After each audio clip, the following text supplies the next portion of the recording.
बिस्मिल्लाहिर्रहमानिर्रहीम। शुरू करते हैं अल्लाह के पाक नाम से जो नहायत रहम करने वाला है।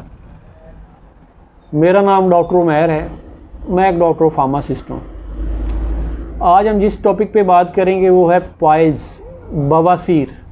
बवासीर क्या है, ये क्यों होती है, इसकी कौन सी वजूहात हैं जिस वजह से ये होती है, हम इसको किस तरह हम इसको आइडेंटिफाई कर सकते हैं और इसको किस तरह हम बेहतर कर सकते हैं। अगर आपने अभी तक मेरा चैनल सब्सक्राइब नहीं किया तो आपसे रिक्वेस्ट है कि मेरा चैनल सब्सक्राइब करें और आइकॉन की बेल को प्रेस करें। सबसे पहले अब इस टॉपिक पे आते हैं कि बवासीर है क्या।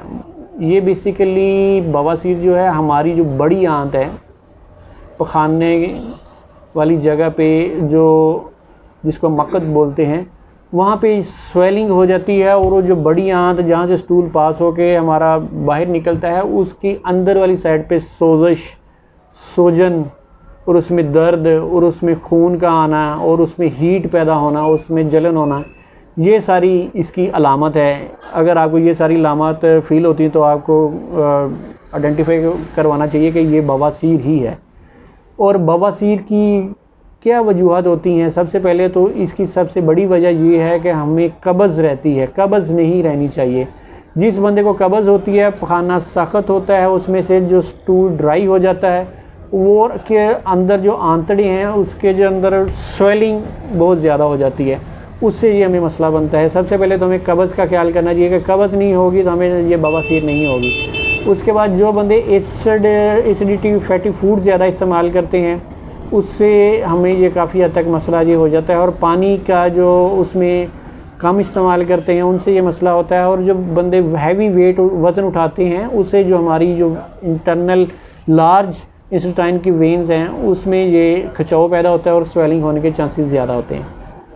और इसमें हम ये आइडेंटिफाई करते हैं, अब ये दो किस्म की बवासीर होती है कि होती है इंटरनल, एक होती है एक्सटर्नल।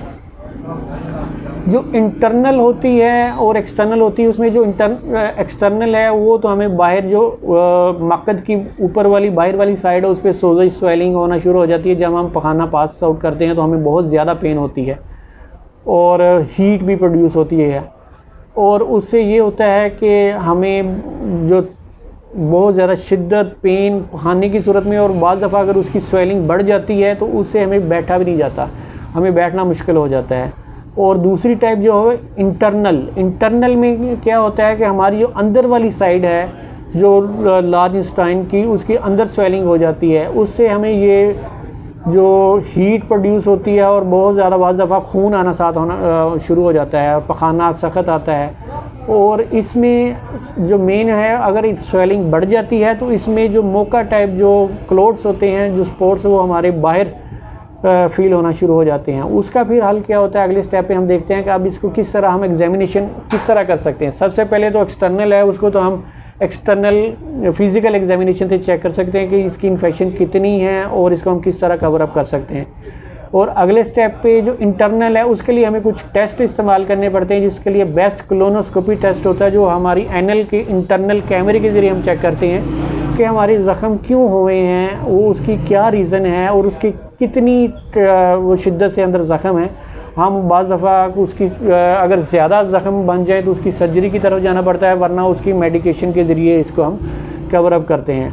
अब इसकी हम जो आते हैं कि इसको हम किस तरह कवर अप कर सकते हैं। सबसे पहले तो कोशिश करें कि हमें कब्ज़ नहीं होनी चाहिए। अगर कब्ज़ होती है तो ये 99% जो लोगों को, अगर इसकी ड्यूरेशन कब्ज़ की बढ़ती है तो उस कब्ज़ की होती है। सबसे पहले कब्ज़ होती है हमारा जो स्टमक है वो, उसका डाइजेशन जो प्रॉब्लम बहुत ज़्यादा बढ़ जाता है। हम जो खाना खाते हैं वो खाना सही तरह हज़म नहीं होता, फ़ैट जमा होना शुरू हो जाती है, हमारी बेली पे फ़ैट जमा होना शुरू हो जाती है, जिससे हमारा जो निज़ाम है आगे एक्सक्रीट करने का वो प्रॉपर वे में हमें एक्सक्रीट नहीं कर पाता। और हमारी जो लार्ज इंटेस्टाइन है, जो हमारा रूटीन का जो खाने में से जो फाजिल मादा है उसमें से वो पानी ज़्यादा सक कर लेती है, जिससे हमारा जो है आम रूटीन में जो स्टूल है वो बहुत ड्राई हो जाता है। और ड्राई होने से उसकी मूवमेंट जो है वो बहुत ज़्यादा आम रूटीन की निस्बत स्लो हो जाती है। जिससे हमें ज़ोर लगाना पड़ता है। बाज़ दफ़ा हमें स्टूल जितनी भी हम कोशिश करें हमें स्टूल पास नहीं हो पाता क्योंकि उसकी मूवमेंट नहीं हो रही होती। सबसे पहले अपनी लिक्विड इंटेक ज़्यादा रखें, पानी कम से कम 8-10 गिलासेस ज़्यादा लिक्विड लें, जिससे हमारी जो डिहाइड्रेशन है, हमारा जो स्टूल है वो सॉफ्टर हो जाए और उससे हमारी जो बवासीर की जो कब्ज़ की कंडीशन है वो काफ़ी हद तक बेहतर हो जाए। और अगले स्टेप पे हम फाइबर का इंटेक ज़्यादा करें और इसबगोल का छिलका नीम गर्म दूध में इस्तेमाल करें। ये सारी चीज़ें इस्तेमाल करने से हम इसको काफ़ी हद तक कंट्रोल कर सकते हैं। अगर आपको ये बवासीर की शिकायत ज़्यादा फील होती है, अब नीम गर्म पानी लें टब में और उसके अंदर बैठें। उससे क्या होता है कि हमारी जो हीट स्वेलिंग है वो काफ़ी हद तक कंट्रोल होती है। और अंजीर कोशिश करें उसका इस्तेमाल, 3-4 अंजीर लें, उसको रात को भिगो दें, सुबह आप निहार उसको दूध के साथ आप लें और सुबह नाश्ते में दही का इस्तेमाल करें। ये कुछ ऐसी ग़िज़ाएँ जिससे हम इसको बढ़ने से और इसको होने से रोक सकते हैं। उम्मीद करता हूँ मेरा ये वाली वीडियो आपको अच्छी लगी होगी। अगर आपको इसमें देखते हैं कि बेहतरी आने के चांसेस हैं तो आप मुझे कमेंट्स में मेंशन कर सकते हैं। आने वाली वीडियो तक आपसे इजाज़त चाहता हूँ। जज़ाकल्लाह।